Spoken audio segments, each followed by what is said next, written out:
Hola programador, hola programadora, bienvenidos a la Cueva del Insecto. Hoy estaremos hablando acerca de los patrones de diseño estructurales, que básicamente son soluciones genéricas para resolver problemas comunes en el desarrollo de software. Conocer estos patrones de diseño nos permite escribir código más eficiente, más fácil de mantener y más escalable. Hoy estaremos hablando acerca de los 7 patrones de diseño estructurales que estuvimos hablando en los videos anteriores. Eso no quita que en el futuro hablemos de nuevos patrones de diseño estructurales. Estos vendrían a ser los clásicos, pero básicamente estaremos hablando de decorador, de adaptador, de composite, de flyweight, de fachada, de proxy y bridge. Vamos a ver qué ventajas y desventajas tienen y cómo se relacionan entre ellos. Empecemos con decorator o decorador. Decorador nos permite añadir comportamiento a objetos que ya tenemos sin afectar a los demás objetos de una misma clase. Y esto se logra mediante la creación de objetos que funcionan como decoradores, es decir, decorando la clase. La ventaja de decorador es que podemos añadir o remover funcionalidades a un objeto específico en un momento dado sin tener que modificar la clase base. De este modo podemos tener instanciados 10 objetos con el comportamiento mínimo necesario, pero añadir características especiales a uno en particular. El problema principal que yo le veo a este patrón de diseño es que es muy fácil empezar a añadir decorador tras decorador y terminar creando una jerarquía de decoradores demasiado compleja. Sin embargo, hay que destacar que decorador le brinda mucha flexibilidad al código. Ya hay un video en este canal acerca de este patrón de diseño, pero básicamente lo que estuvimos planteando fue una aplicación que crea un archivo de nota y en el momento de que lo va a almacenar podemos decidir añadir características nuevas a nuestro archivo. Por ejemplo, ponerle una capa de compresión y ponerle una capa de encriptación. Básicamente tenemos un objeto base que se encarga de almacenar el archivo. Sin embargo, al momento de almacenar podemos ir añadiendo según necesitemos para cada archivo la capa de compresión o la capa de encriptación o incluso ambas a la vez. Pasemos al adaptador. El adaptador es un patrón de diseño estructural que nos permite hacer que dos interfaces que son totalmente incompatibles puedan funcionar juntas. La ventaja del patrón adaptador es que nos permite integrar sistemas o componentes que en principio parecían incompatibles. La desventaja principal que tiene adaptador es que necesariamente precisamos escribir código que nada tiene que ver con nuestra funcionalidad o la de la interfaz que queremos consumir, sino que tenemos que hacer todo un boilerplate de código para hacer compatibles esas dos interfaces. Hace ya muchos años, la primera vez que vi el patrón adaptador fue utilizando Android, en el que tenía un componente que renderizaba una lista en pantalla o un grid de una forma bastante eficiente. Sin embargo, el componente no conocía la forma en la que los datos iban a ingresar, ya sea en una lista, ya sea en un diccionario o un mapa. Ya sea que los datos vinieran en un objeto, organizados de alguna manera, el adaptador provee una interfaz para convertir los datos de entrada en los datos que va a necesitar el componente final, que en este caso era el Recycler View. Entonces el Recycler View necesitaba organizar los datos de una manera específica y nosotros podíamos tener una fuente de datos que nada tuviera que ver con esa organización de datos que necesitaba el Recycler View. Pero el adaptador en el medio hacía todo el trabajo de hacer compatible tanto la interfaz del componente de Recycler View como la de los datos que estábamos aportando para renderizar en la interfaz de usuario. Una ventaja que nos da Adaptador es que nos permite también, además de integrar componentes externos, es poder reutilizar componentes incluso antiguos que incluso pueden estar escritos con tecnologías un poco más antiguas o incluso diferentes que la que estamos utilizando y aún así hacer todo ese trabajo para que nuestra aplicación pueda entender cómo funciona e integrarlo. Y esto nos ahorra pila de tiempo porque no necesitamos escribir de vuelta toda la librería o el servicio externo, sino que mediante el adaptador reutilizamos lo que ya existe. Hay un video acerca de esto también en el canal. Es muy fácil de entender, muy fácil de aplicar para resolver problemas de compatibilidad entre interfaces. ¿Qué podemos decir sobre Composite? Este patrón de diseño estructural es muy bueno cuando necesitamos trabajar y tratar grupos de componentes como si fueran componentes individuales, ya que este patrón de diseño estructural nos permite crear estructuras bastante complejas basadas en objetos compuestos y objetos simples. De este modo podemos anidar objetos compuestos en objetos compuestos y a su vez objetos simples en estos objetos compuestos y formar lo que se conoce como estructuras de árbol. Sin extenderme demasiado en este patrón de diseño, un ejemplo clarísimo es por ejemplo un sistema de archivos en el que tenemos carpetas y archivos. Podemos tener una clase base que sea componente, de la cual extienden las carpetas. Las carpetas nos permiten tener carpetas dentro y a su vez estas carpetas dentro, pero también podemos tener otra clase que sea archivo que extienda de este componente. Entonces ahora podemos tener dentro de la carpeta más carpetas y más archivos. Y dentro de estas carpetas, más carpetas y más archivos. Y así podemos armar una estructura compleja y afectar de forma individual o grupal, según nos convenga, parte de o toda la estructura. En el ejemplo que tenemos en video lo hicimos con un menú, en el que tenemos un grupo de selectores y dentro de esos selectores tenemos selectores individuales. Seleccionando el grupo podemos seleccionar los selectores individuales o podemos seleccionar las opciones de los selectores, digamos, de a uno. Véanlo, se los recomiendo. Bueno, ¿qué podemos decir de Flyweight? Flyweight o peso mosca es un patrón de diseño estructural que nos permite optimizar mucho nuestro software mediante la gestión de un gran número de objetos que pueden ser idénticos pero que comparten mucha información. Entonces, este patrón de diseño divide el objeto en dos partes, lo que sería la información no compartida o intrínseca y la información compartida, la extrínseca. Esa información extrínseca es lo que se conoce como el flyweight. Es un objeto que puede ser compartido entre muchos objetos, mientras que seguimos manteniendo la información que es privada o que es no compartida dentro de cada objeto. Para dar un ejemplo concreto de esto, podríamos hablar de un videojuego, en el que tenemos quizá decenas de enemigos o un grupo creciente de enemigos. Sin embargo, todos estos enemigos comparten ciertas características, como por ejemplo el ataque, la apariencia, etcétera, etcétera. Entonces lo que podríamos hacer sería crear decenas o cientos de nuestros objetos según como necesitemos, pero tener solamente un objeto compartido entre todos que tenga esa información acerca de cuál es la apariencia del personaje y por ejemplo el ataque. Alguno me podrá decir que lo que hace es, mediante herencia, crear una clase base y hacer estático todo aquel método que tenga que ver con el comportamiento. Entonces todas las instancias comparten la misma clase base, sin embargo solamente una instancia de, por ejemplo, ese método que tiene el ataque. Esto realmente es una muy buena opción, especialmente en lenguajes como C# o Java, que nos permiten tener métodos estáticos, incluso propiedades que son estáticas, pero el problema de esto es la mantenibilidad. Supongamos que ahora querés añadir comportamiento nuevo a los enemigos, entonces deberías modificar la clase base que afecta a todos los enemigos. Esa misma clase base que tiene mucho más código acerca del comportamiento de tu objeto. Y si esto no te parece un problema, supongamos que en cierto punto del juego querés aumentar la dificultad. Y aumentar la dificultad implica que a cierto grupo de enemigos aumenten su ataque, incluso se comporten de forma diferente cuando ataquen o cuando son atacados. Entonces, ¿qué harías? Escribirías ese código dentro de la clase base para todos los enemigos, independientemente de si requieren o no esa característica. Utilizar Flyweight te permite tener separada esa lógica que es común a todos esos objetos y luego, mediante un patrón que vamos a ver más adelante, que es el patrón de estrategia, decidir qué grupo de objetos va a utilizar ese comportamiento que está separado en el Flyweight. La ventaja clave del patrón Flyweight es esa reducción de memoria, de tener menos cantidad de objetos o menos cantidad de información en memoria. Y de ese modo también ocultar la complejidad de un objeto que está compartiendo comportamiento con otros objetos, lo que nos lleva a una mejora en la mantenibilidad, en la flexibilidad y en la escalabilidad de nuestro proyecto. Pasemos a Proxy. Proxy es un patrón estructural que nos permite proporcionar un intermediario o incluso un sustituto para otro objeto. De este modo, mediante el proxy podemos controlar el acceso al objeto o entregar una representación diferente del objeto original. Ya hablamos un poco más largo y tendido acerca del proxy en el video específico. Sin embargo, en este video quiero destacar que como ventaja clave de proxy podemos tener, por ejemplo, controlar el acceso a nuestro objeto mediante lo que podría ser una capa de seguridad, por ejemplo, mantener una eficiencia alta y un rendimiento mucho mejor, por ejemplo, evitando la creación innecesaria de instancias, ya que nuestro código cliente podría tener instanciado el proxy y creer que tiene acceso a todas las funcionalidades o que las tiene disponible en todo momento. Sin embargo, el proxy podría encargarse de instanciar solamente cuando sea necesario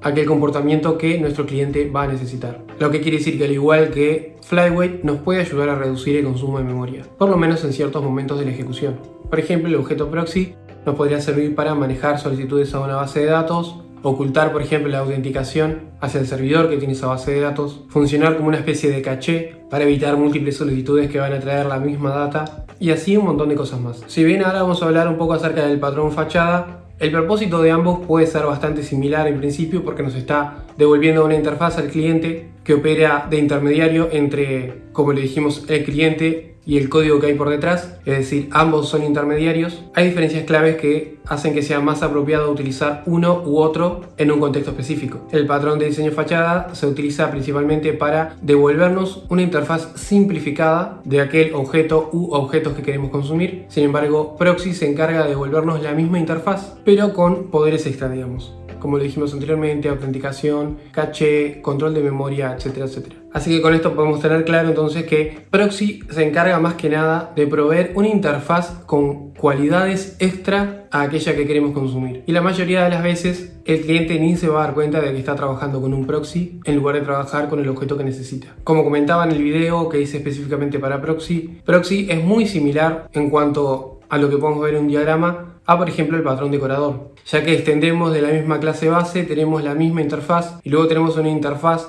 del objeto principal que queremos consumir dentro del proxy, y esto lo convierte incluso en un decorador. Sin embargo, hay dos propósitos totalmente diferentes. Si bien el proxy nos permite tener la instancia del objeto que vamos a consumir dentro, el proxy puede encargarse de instanciar y de controlar esa instancia en todo momento. Sin embargo, el decorador es una o múltiples capas encima del objeto que ya teníamos para añadir comportamiento. En ningún momento el decorador se encarga de manejar la instancia, sino que su propósito es añadir funcionalidad, y entonces podemos tener múltiples capas de decoradores. Sin embargo, el proxy siempre es un intermediario, y ese intermediario es capaz de tomar decisiones que nos dan, por ejemplo, la autorización, decisiones que puede ser, por ejemplo, el caché en memoria, decisiones que puede ser cuándo se instancia, cuándo se elimina de la memoria la instancia de un objeto. Así que podemos verlos muy similares en un diagrama, pero en la práctica su uso es totalmente, o mejor dicho, completamente diferente. El patrón fachada.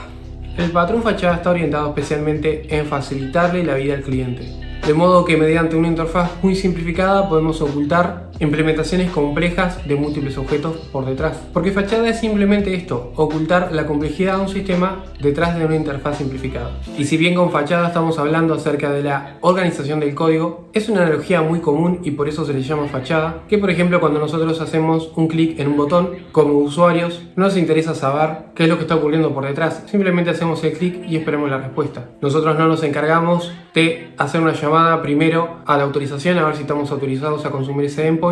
Luego de que hacemos ese clic, que se cambie el color del botón si hiciera falta, no nos enteramos de la cantidad de procesos que hay en el fondo, como por ejemplo la llamada a la base de datos, la transformación de esos datos y cómo se dibuja eso en pantalla. Toda esa implementación compleja está oculta por detrás. Sin embargo, en la fachada nosotros vemos un botón y el resultado. En la estructura de código es exactamente igual. Podemos tener un sistema complejo, lleno de servicios por detrás. Sin embargo, el código cliente lo que va a hacer es consumir una interfaz simplificada. Llamo un método obtener datos y no me interesa qué es lo que pasa antes, durante y después de obtener esos datos. Si se tuvo que instanciar una clase para comprobar que los parámetros de mi solicitud son correctos, si luego de que se devolvieron esos datos de la base de datos hubo que serializarlos y o convertirlos a un formato de datos específicos, ese tipo de información a mí no me interesa, solamente quiero obtener los datos. Todo lo que pasa por detrás, toda esa implementación compleja está oculta detrás de este método, obtener datos. Y esto vendría a ser una fachada, una interfaz muy simple para ocultar toda la complejidad que hay por detrás de un sistema. Y ya para ir cerrando con esto, vamos a hablar acerca de bridge o puente. Como les dije en el video de bridge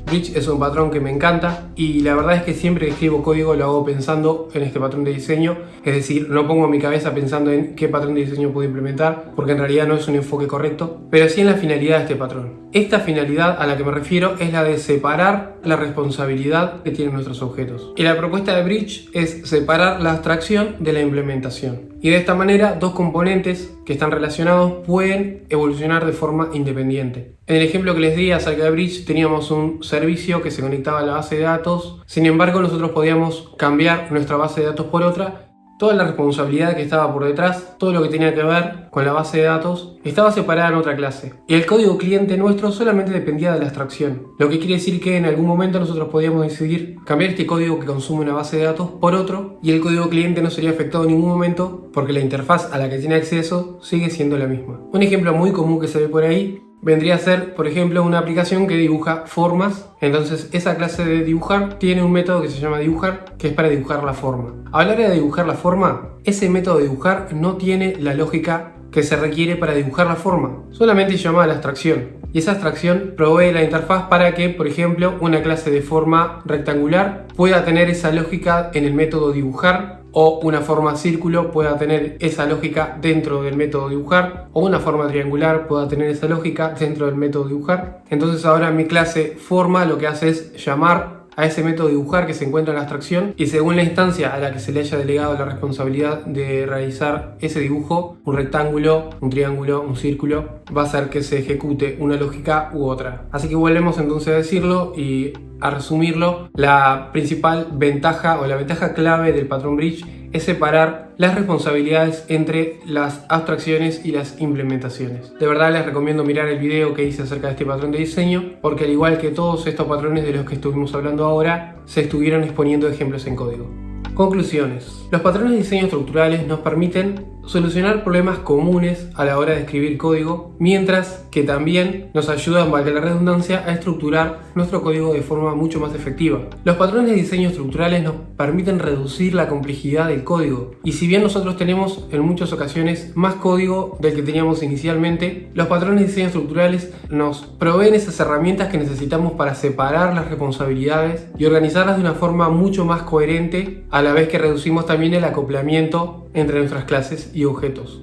En muchos lugares he escuchado a muchos decir que los patrones de diseño no son tan importantes, no son tan relevantes, pero tengo que decir una cosa: los patrones de diseño son ampliamente conocidos, para empezar, especialmente estos de los que estuvimos hablando, que son los más conocidos, los más comunes, los más utilizados, y los patrones de diseño nos facilitan la colaboración entre los equipos. Si yo estructuro mi código de la manera que a mí se me ocurre, el que tenga que hacer mantenimiento de ese código va a tener que destripar toda la aplicación para ver dónde se encuentra cada componente, especialmente aquellas personas que escriben clases que tienen miles de líneas de código, y que cuando vas a ver qué es lo que hace esa clase, tiene 500 responsabilidades y en un momento dado solamente necesita 2 o 3. Los patrones de diseño estructurales nos permiten tener ese código organizado y a la vez proveer una capa de seguridad a la hora de hacer mantenimiento de ese código, porque si nosotros pasamos ese código a una persona incluso que tenga menos experiencia que nosotros, podría tomar el código y encontrar fácilmente esa pieza de código donde se tienen que realizar los cambios sin tener que tocar el resto del código que funciona. Por otro lado, estructurar el código con patrones de diseño nos ayuda a aumentar considerablemente la facilidad a la hora de testear el código. Es mucho más fácil testear clases pequeñas que tienen responsabilidades que son muy reducidas que tener que testear clases demasiado complejas, que tienen decenas de responsabilidades. Por eso siempre recomiendo el uso de patrones de diseño, porque nos permite construir aplicaciones que son mucho más eficientes, mucho más escalables, mucho más mantenibles. Y de este modo, a la hora de tomar una decisión en el código, podemos hablar el mismo lenguaje con nuestro equipo de desarrollo. Sin más, le quiero agradecer a todos los que vieron esta serie completa acerca de los patrones de diseño estructurales, incluso también los que vieron la serie de patrones creacionales. Debajo en la descripción les voy a dejar las listas para que tengan acceso a esos videos de una forma mucho más fácil. También les voy a dejar el repositorio donde tengo el código para todos los patrones de diseño que estuvimos viendo en video.